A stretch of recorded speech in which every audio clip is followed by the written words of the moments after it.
बिस्मिल्लाहिर्रहमानिर्रहीम। एक शरई मसला है कि आया इलेक्ट्रॉनिक हीटर के सामने नमाज़ पढ़ना कैसा है।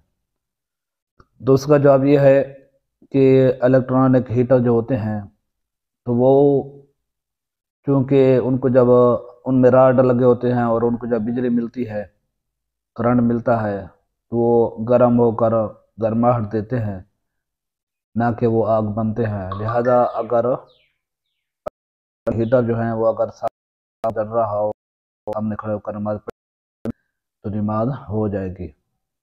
फतवा कदी खान के जिल नंबर 1 सफ़ा नंबर 1 पे है कि अगर तनूर हो सामने हो या ऐसा चूल्हा जिसमें आग भड़क रही हो तो उस जगह नमाज पढ़ना मकरूह है। अगर लालटेन या इस तरह चराग वगैरह सामने जल रहा हो और उसके सामने नमाज पढ़ी जाए तो इसमें कराहत नहीं है।